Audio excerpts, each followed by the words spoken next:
Bismillahirrahmanirrahim. Assalamualaikum warahmatullahi wabarakatuh, kawan-kawan.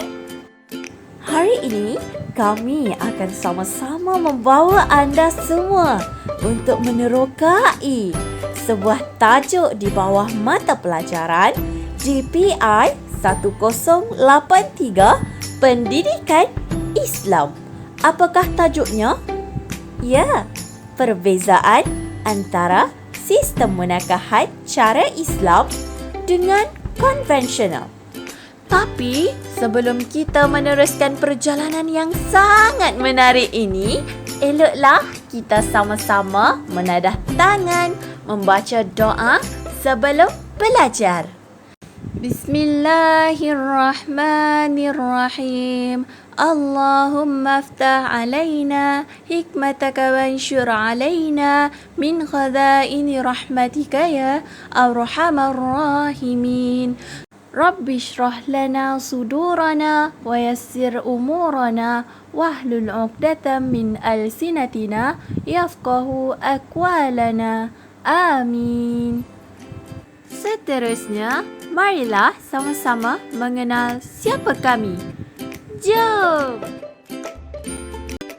Saya Arijul Iman binti Ruslan daripada Pendidikan Islam 2. Bismillahirrahmanirrahim. Assalamualaikum warahmatullahi wabarakatuh. Bersama Arijul Iman binti Ruslan, saya Sofia Khairina binti Muhammad Saufi dari Pendidikan Islam 2. Seterusnya, marilah sama-sama kita mengenal para pensyarah yang sangat kami sayangi, iaitu Ustazah Sharifah binti Samsuddin, Ustazah Siti Fatimah binti Ishaq dan Ustazah Nur Hafizah binti Ahmad. Baiklah semua yang dirahmati Allah sekalian. Sebelum kita mempelajari dan menyelusuri apakah perbezaan antara munakahat Islam dan munakahat konvensional, marilah sama-sama kita melihat dulu apakah isi kandungan dalam pembentangan kita pada hari ini. Dalam subtopik yang pertama, kita akan melihat dan mengetahui apakah makna munakahat. Dalam subtopik yang kedua, kita akan melihat pula maksud pernikahan. Dan subtopik yang ketiga, kita akan melihat dan mempelajari perbezaan antara munakahat Islam versus munakahat konvensional yang akan disampaikan oleh saya sendiri dan juga rakan saya iaitu Arijul Iman binti Ruslan. Baiklah, dalam subtopik yang pertama, kita akan melihat terlebih dahulu apakah makna munakahat. Jadi, apa itu ilmu munakahat? Munakahat merupakan sebuah ilmu pengetahuan yang berkaitan dengan hal-hal perkahwinan seperti hukum hakam, syarat-syarat sah, rukun-rukun dalam sebuah perkahwinan. Apakah pula maksud pernikahan atau perkahwinan ya? Kalau semua nak tahu, jom dengar baik-baik ya. Pernikahan merupakan suatu akad yang mengandungi ucapan ijab dan qabul yang menghalalkan persetubuhan antara lelaki dan perempuan. Contohnya, qadhi melafazkan ijab iaitu aku nikahkan dikau dengan sekian-sekian, kemudian disahut oleh pengantin lelaki atau dikenali sebagai qabul dengan lafaz aku terima nikahnya. Maka terjalinlah sebuah ikatan cinta yang sah di sisi syarak sebagai suami dan isteri. Pernikahan juga bermaksud akad ataupun perjanjian antara bakal suami dengan wali si pengantin perempuan bagi membolehkan lelaki dan perempuan tersebut bergaul secara halal dan sah di sisi syariat Islam. Dalam agama Islam sendiri, pernikahan adalah satu perkara yang sangat-sangat dituntut kerana pernikahan dapat melengkapkan fitrah kehidupan seseorang manusia. Seperti firman Allah Ta'ala dalam surah An-Nisa ayat yang pertama. A'udzu billahi minasyaitonir rajim. Bismillahirrahmanirrahim. Ya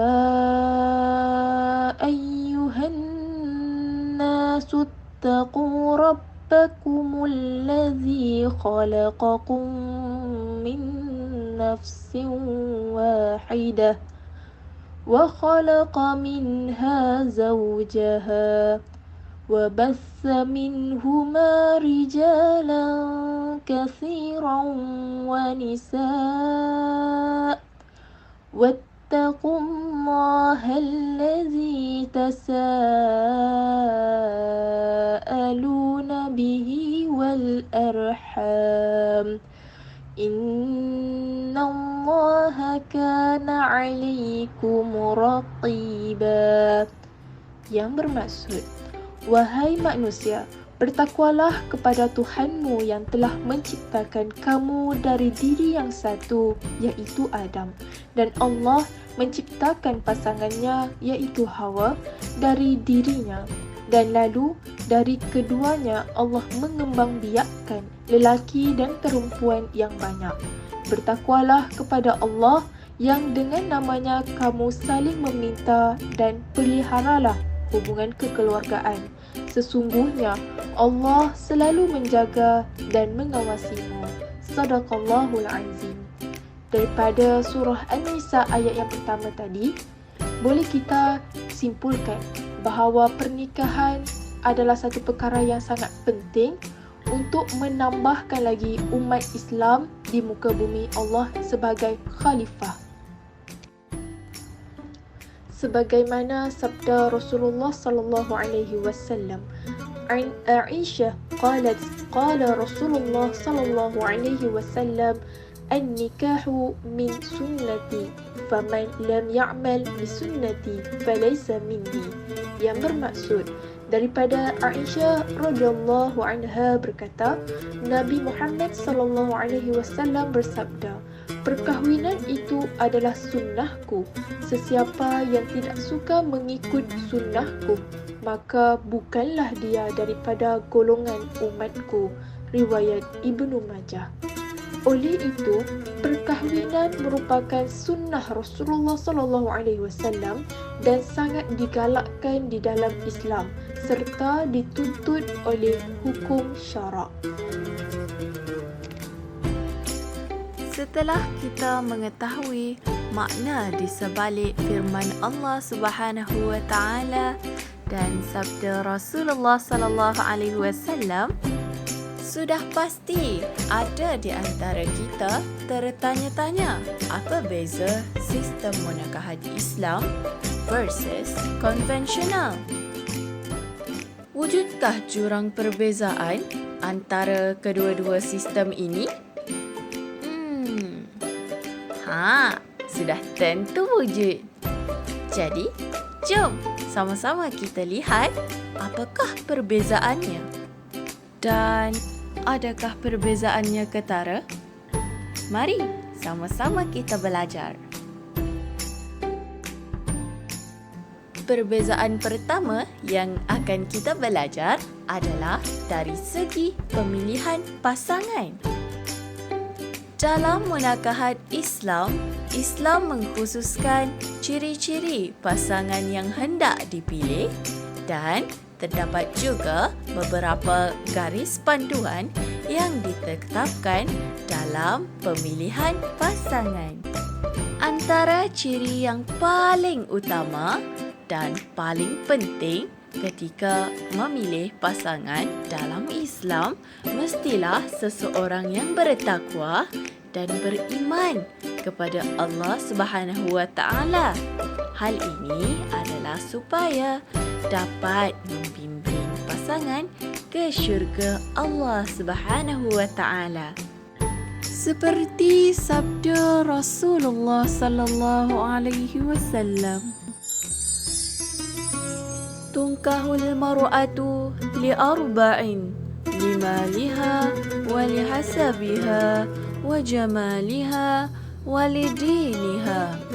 Maksudnya, wanita dinikahi kerana 4 hal: hartanya, nasab atau keturunannya, kecantikannya dan agamanya. Maka, pilihlah kerana faktor agamanya. Nescaya engkau beruntung. Hadis riwayat Al-Bukhari. Jelaslah bahawa ciri-ciri pemilihan pasangan yang paling utama adalah berdasarkan agamanya, kerana agamalah yang akan dapat membimbing seseorang itu agar sentiasa berada di atas landasan Islam yang sebenar. Dan hubungan pasangan tersebut akan sentiasa diredai oleh Allah Subhanahu wa taala. Manakala dari segi pemilihan pasangan dalam munakahat konvensional, tiada penetapan khusus dalam memilih pasangan masing-masing. Mereka dibenarkan untuk berkahwin dengan sesiapa sahaja, sama ada berbeza dari segi agama dan mazhab.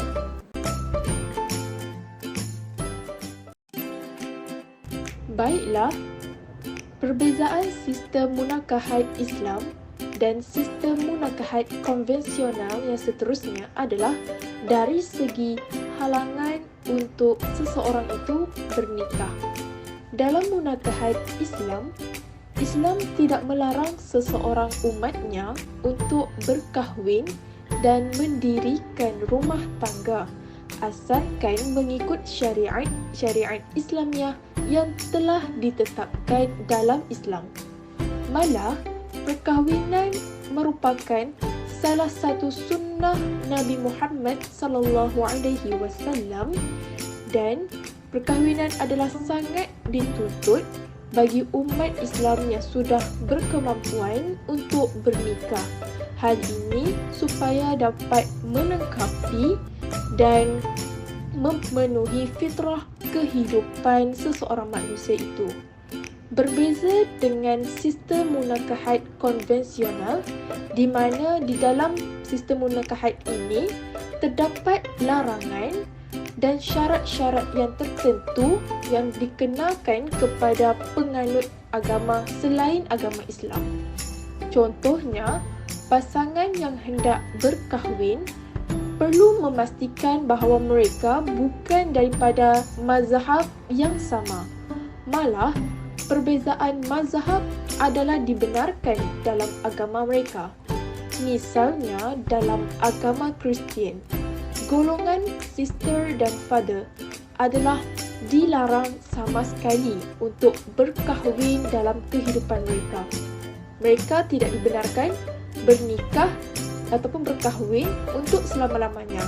Kecuali sekiranya mereka mahu berkahwin, mereka mestilah melepasi tahap sister dan father yang telah ditetapkan dalam agama Kristian. Baiklah, sekarang mari kita lihat pula perbezaan sistem munakahat Islam dan sistem munakahat konvensional dari segi pertunangan. Baiklah, apakah maksud pertunangan? Jika di dalam Islam, pertunangan dalam bahasa Arab disebut sebagai khitbah, iaitu melamar. Dan tafsiran bertunang adalah berbeza mengikut tempat. Dalam Islam, pertunangan ataupun khitbah ini adalah setiap lafaz yang merujuk kepada pernikahan seperti aku ingin mengahwini kamu, ataupun jika kamu telah habis iddah, maka aku akan mengahwinimu. Itulah makna pertunangan dalam Islam. Jadi, mari kita lihat pula perbezaan antara munakahat Islam dan konvensional dari segi pertunangan. Dalam Islam, pertunangan merupakan penanda yang awal untuk seseorang lelaki dan perempuan dalam mendirikan rumah tangga bersama-sama. Pertunangan dalam Islam adalah lebih baik disenyapkan daripada dihebohkan kepada orang ramai. Dan pertunangan dalam Islam juga adalah bertujuan untuk memberi peluang kepada bakal suami dan isteri untuk berkenal-kenalan dan bersedia ke arah perkahwinan. Manakala, dari segi sistem munakahat konvensional berbeza dengan sistem munakahat Islam. Dalam munakahat konvensional, mereka terus mengumumkan tentang pertunangan mereka kepada orang ramai. Dan pengumuman dilakukan adalah demi bertujuan untuk meminta persetujuan orang ramai dalam perhubungan mereka, dan jika orang ramai setuju dengan hubungan mereka, maka perkahwinan akan diteruskan. Baiklah, mari sama-sama kita lihat apakah perbezaan antara lafaz nikah dalam sistem munakahat Islam dengan lafaz nikah dalam sistem munakahat konvensional. Mesti ramai yang nak tahu, kan? Mari dengarkan. Dalam sistem munakahat Islam, perkahwinan perlulah mempunyai akad nikah dan rukunnya. Apakah itu rukun nikah? Pertama sekali, kita perlu mengetahui bahawa terdapat perbezaan antara rukun nikah dan syarat sah nikah. Tetapi, kedua-duanya wajib disempurnakan bagi tujuan pengesahan sesuatu pernikahan tersebut. Pada asasnya, seperti yang telah dipersetujui oleh jumhur ulama, rukun nikah terbahagi kepada 5 perkara, iaitu suami atau pengantin lelaki, yang kedua, isteri atau pengantin perempuan, yang ketiga, wali, yang keempat, saksi, yang kelima, akad atau disebut juga sebagai ijab dan qabul. Setiap perkara yang terdapat pada rukun nikah seperti yang telah saya nyatakan sebentar tadi haruslah memenuhi beberapa syarat yang telah ditetapkan. Sekarang, saya akan menjelaskan pula apakah syarat nikah yang perlu diguna pakai. Yang pertama adalah syarat sah nikah bagi pengantin lelaki ataupun suami. Dalam konteks ini, seorang lelaki itu boleh dijadikan calon suami apabila dia memenuhi syarat-syarat seperti yang telah digariskan, iaitu beragama Islam, nyata calon itu ialah lelaki, bukan mahram dengan calon isteri, lelaki yang diketahui dan tertentu, berkahwin atas kerelaan diri sendiri dan tiada paksaan, mengenali wali yang sah dalam perkahwinan tersebut, mengetahui bahawa calon isteri itu halal untuk dinikahi, tidak mempunyai 4 orang isteri yang sah dalam satu-satu masa, bukan di dalam ihram, umrah atau haji. Yang kedua adalah syarat sah nikah bagi pengantin perempuan atau isteri, iaitu beragama Islam, nyata calon itu ialah perempuan dan bukan pula khunsa. Wanita yang halal dikahwini oleh lelaki tersebut, iaitu bukan mahram, perempuan yang tertentu, berkahwin atas kerelaan sendiri dan bukan terpaksa.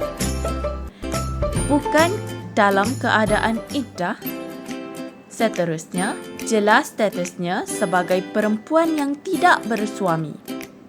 Dan yang terakhir, bukan dalam keadaan ihram ataupun umrah.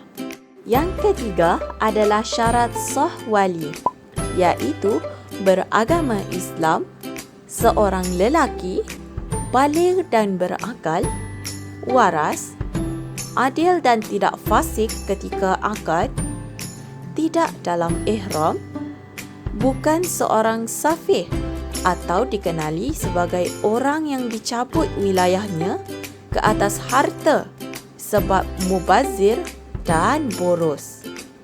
Dan yang terakhir adalah merdeka, bukannya hamba. Manakala yang keempat pula adalah syarat sah saksi, iaitu beragama Islam, lelaki, baligh dan berakal, merdeka, sekurang-kurangnya terdapat 2 orang saksi, tahu dan faham kandungan lafaz ijab dan qabul, tidak buta, bisu atau pekak, adil, iaitu tidak melakukan dosa besar dan tidak berterusan melakukan dosa-dosa kecil. Yang terakhir adalah syarat-syarat sah akad ataupun lafaz ijab dan qabul, iaitu jangan ada kelengahan di antara ijab dan qabul, sesuai dengan kehendak ijab dari bakal suami, bukan dengan cara taklik, bukan dengan kalimah sindiran dan menyebut dengan nama penuh bakal isteri. Kemudian, akad ini disahkan oleh wali si perempuan itu sendiri dan terjalinlah sebuah ikatan suami isteri. Berbeza pula dengan lafaz nikah dalam sistem munakahat konvensional kerana hanya perlu melibatkan lafaz daripada pengantin lelaki dan tidak perlu ditetapkan wali. Lafaz nikah disahkan dengan wedding vows, iaitu ikrar perkahwinan. Dan yang kedua, kiss the bride, iaitu mencium pengantin perempuan. Maka sahlah perkahwinan tersebut di sisi agama mereka. Selanjutnya, kita akan teruskan dengan melihat perbezaan dari segi majlis perkahwinan antara sistem munakahat Islam dan sistem munakahat konvensional. Dalam sistem munakahat Islam, majlis perkahwinan atau walimatul urus akan diadakan setelah selesai akad nikah. Dalam Islam juga, sangat dituntut supaya majlis yang diadakan adalah bersifat sederhana supaya dapat mengelakkan pembaziran berlaku. Dalam sistem munakahat konvensional pula, majlis perkahwinan akan diadakan setelah selesai perjanjian perkahwinan atau ikrar perkahwinan oleh paderi.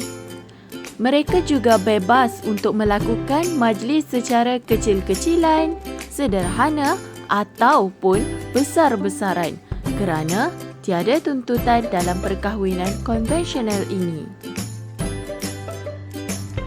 Baiklah, kita beralih pula kepada subtopik yang seterusnya, iaitu perbezaan dari segi berpoligami dalam sistem munakahat Islam dan juga sistem munakahat konvensional. Sebelum itu, lebih baik jika kita mengetahui apakah definisi poligami. Poligami boleh didefinisikan sebagai sebuah perkahwinan yang melibatkan lebih daripada seorang isteri. Dari segi takrif perkataan yang paling sesuai ialah poligami. Namun, istilah yang menjadi kebiasaan dalam masyarakat kita pada hari ini ialah perkataan poligami yang bermaksud seorang lelaki boleh mempunyai lebih daripada seorang isteri. Manakala, istilah fiqh dalam bahasa Arab ialah ta'addud al-zawjat. Baiklah, dalam sistem munakahat Islam, Islam membenarkan para lelaki untuk berpoligami. Namun, lelaki ada hadnya, iaitu seramai 4 orang isteri sahaja dalam satu masa. Dan para suami juga perlulah memenuhi syarat-syarat berpoligami menurut Islam. Contohnya, yang pertama, suami itu mestilah berkemampuan menanggung nafkah isteri-isteri mereka. Yang kedua, suami juga perlulah berlaku adil terhadap isteri-isteri mereka. Yang ketiga, suami hendaklah adil dalam menyediakan kediaman untuk mereka tinggal. Yang keempat, suami haruslah adil dalam giliran untuk bermalam. Dan yang kelima, perlulah juga adil dalam keadaan untuk bermusafir. Manakala dalam sistem munakahat konvensional pula, mereka langsung tidak dibenarkan untuk berpoligami. Baiklah, dalam subtopik yang terakhir dalam pembentangan kami pada hari ini adalah berkaitan dengan perbezaan antara sistem munakahat Islam dan sistem munakahat konvensional dari segi penceraian. Dalam sistem munakahat Islam adalah dibenarkan untuk sesebuah pasangan itu bercerai, seperti mana firman Allah Ta'ala dalam surah Al-Baqarah ayat yang ke-236.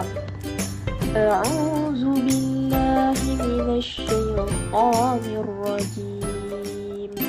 Bismillahirrahmanirrahim. La junaha 'alaikum in talaqtumun nisaa. Yang bermaksud, tidak ada suatu dosa pun atas kamu jika kamu menceraikan isteri-isteri kamu. Shadaqallahul azim. Namun begitu, di dalam Islam adalah sangat tidak menuntut untuk perceraian, dan perceraian tidak boleh dilakukan sewenang-wenangnya tanpa sebarang alasan. Malah, bercerai itu sekalipun halal, namun amat dibenci oleh Allah Subhanahu wa Ta'ala, kerana perbuatan penceraian ini akan menggegarkan arasy Allah. Manakala berbeza pula dengan munakahat konvensional. Penceraian dalam sistem munakahat konvensional ini adalah tidak dibenarkan sama sekali, kecuali kerana disebabkan oleh kematian. Namun begitu, jika ada pasangan yang melakukan pencurangan, maka dibolehkan untuk mereka bercerai. Maka berakhirlah perkongsian kami pada kali ini. Terima kasih kerana menonton. Semoga bermanfaat. Jumpa lagi. Wabillahi taufiq wa hidayah. Wassalamualaikum warahmatullahi wabarakatuh. Ma'assalamah wa ilal liqa'.